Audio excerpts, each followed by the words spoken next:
Hey Uke Society, my name is David.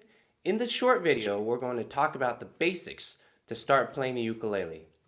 If you live in the greater Seattle area, I welcome you to join us at one of our upcoming venues to meet some friends and to play the ukulele. Let's jump right in. So let's start with the basics. Here's a ukulele, or a uke. You can hold it one of two ways. You can tuck it between your forearm and your rib cage, or if you're sitting, you can rest it on your lap. Keep your left hand near the top of the neck, like this. There are 4 strings, and when you're holding it in the playing position, the bottom string is string number 1, then string number 2, string number 3, and string number 4. You would think it makes more sense to call the top string string number 1, since it's the first string you play when you strum, but somebody else got to name the strings. Anyway, this right here is the fretboard, and the name of the frets are fret 1, fret 2, fret 3, and fret 4, and so on. It's kind of like finding your coordinates, and we'll use it later to map out our chords. This is what your uke should sound like when it's in tune. For detailed instructions on how to tune your uke, check out the link in the description. If you have a new ukulele, you may need to retune it multiple times during the first week, as the nylon strings are not used to being stretched yet. You'll find the most experienced ukulele players have their fingers and joints curled slightly over the fretboard, as this is the most natural shape or position for your hand, and should be the most comfortable too. Your thumb should be near the back of the ukulele, and we'll be referring to your fingers on your left hand as finger number 1, finger number 2, finger number 3, and finger number 4. Before we jump into playing our first chords, let's start by talking about our chording hand. I don't know if that's really how people call it, but let's just refer to our left hand as our chording hand, or the hand we use to map out a chord. If you're left-handed, just mirror everything with your right hand, but you gotta first make sure your strings are strung accordingly. See the link in the description or consult a professional about restringing your uke. A question beginners often ask is, how hard do I press on the strings? Now, if you press between your fingers and your thumb, that's about how hard. Essentially, you just want to make a clear and non-buzzing sound when you strum. For example, this is a C. And this is a C when you're not pressing hard enough. It buzzes slightly. Now, this is a C when you're pressing too hard. But that's unnecessary. Why waste energy, right? And this is a C. That sounds just about right. It'll take a bit of experimenting until you find the right balance.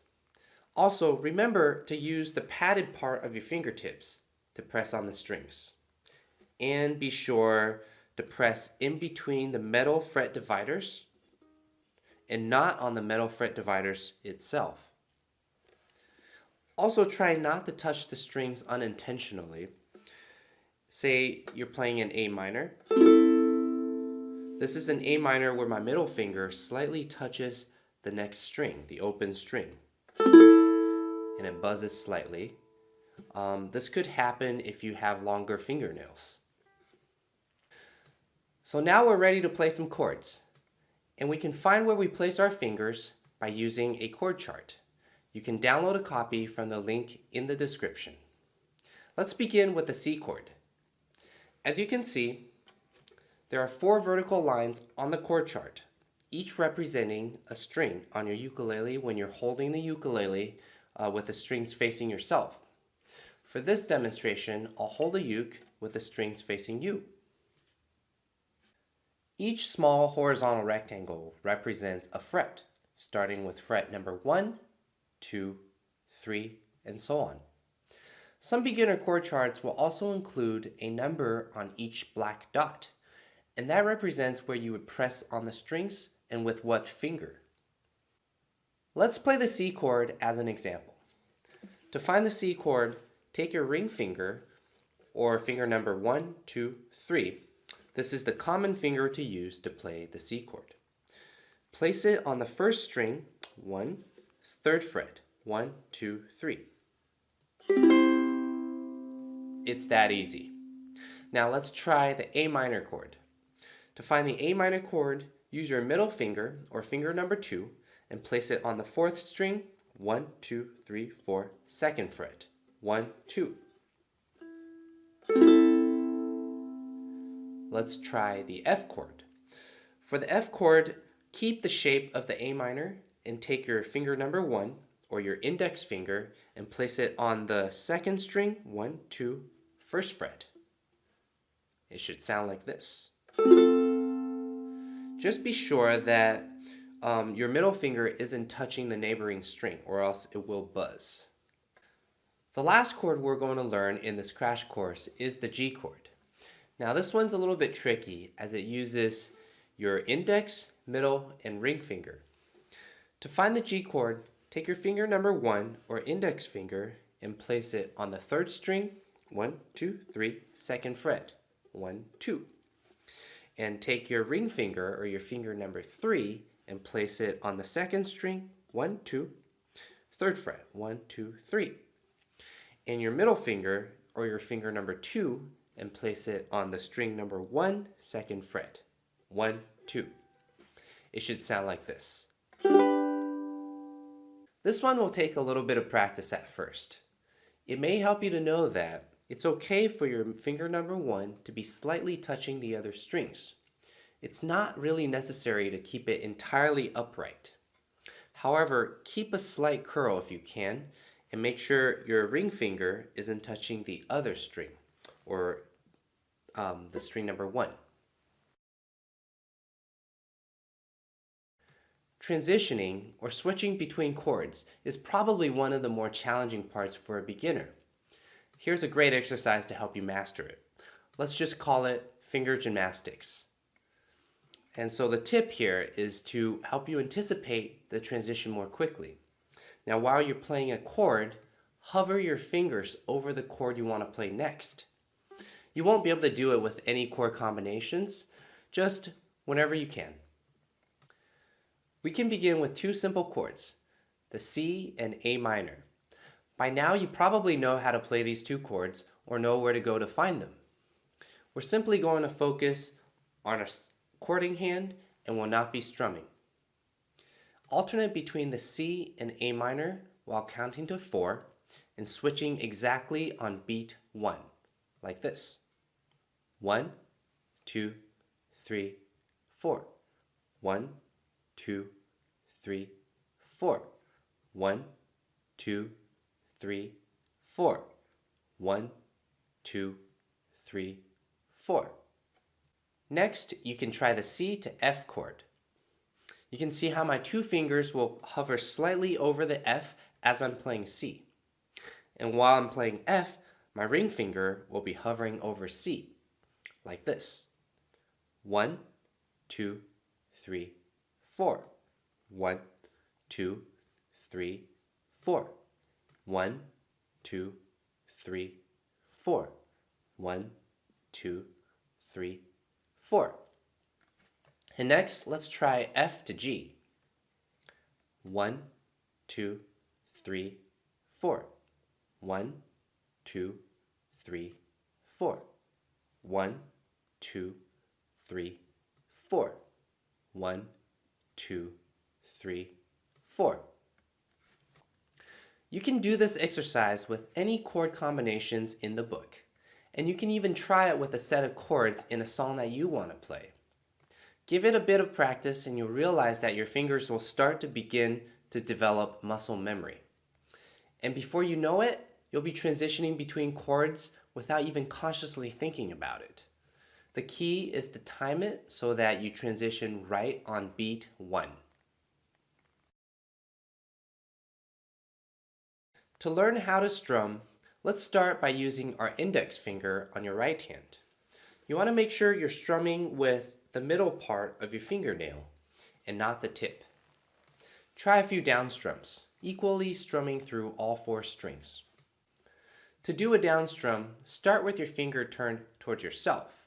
And once you strum through, your finger should be pointed to the floor. And the motion should come from both your wrist and your arm. Let's try it with the C chord.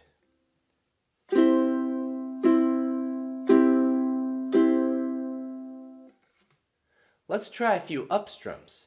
To do an up strum, start with your finger pointed towards the floor, and when you strum through, your finger should be pointed to yourself. And make sure to use the padded part of your fingertip and not the nail, like this.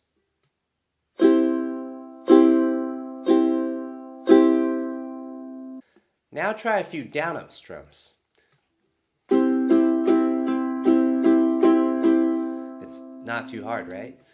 So most people like to strum just above the sound hole, right here.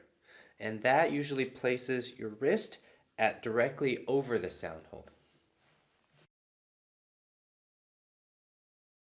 In this video, we won't be getting into too much details about strumming patterns. The thing is, you can pretty much use the down strum and the down up strum for any songs you want to learn right now. And that is pretty much all that I do. It is pretty exciting though to know that these are the foundations for the fancier strums that you may eventually want to learn, such as the calypso strum or the island strum. You'll find the links to that in the description. It helps to add that whenever you start learning a new strum, start slow. Count the number of beats out loud and practice it first with your palm over the strings in order to mute it. Placing your fingers over the actual chord is less important as you're only looking to establish rhythm right now. Once you practiced a bit though, you'll essentially build an internal clock which allows you to effortlessly strum through any set of chords. This is what it sounds like when your strings are muted for when you're practicing your new strums. Now try to count the beats to your strumming pattern you're working on, and I'll demonstrate with the down strum and the calypso strum. 1, 2, 3, 4. 1, 2, 3, 4. And now the calypso strum. 1, 2, 3, 4. 1, 2, 3, 4. 1, 2, 3, 4. 1, 2, 3, 4.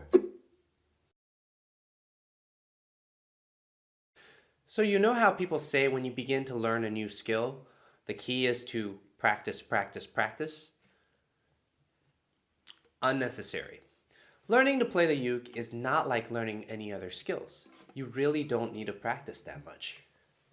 We work with a lot of beginners, and what we find that is most people only need to practice about 5 minutes a day over the skills you just learned. Do that for 4 weeks consecutively, and you'll find yourself to be at least at the level where you can competently play along at any Uke Society jam session or any song circle. So 5 minutes a day for 4 weeks. That's a whopping total of 2 hours of dedicated practice time. 2 hours. And you can even take Sundays off for recovery days too. Oh, so that's about it. I hope you enjoy this crash course. We packed a ton of information and it seems a bit overwhelming. So here's how you can take it one step at a time. And this is the last tip I'll leave with you. Now, over the next 4 weeks, continue to revisit this video.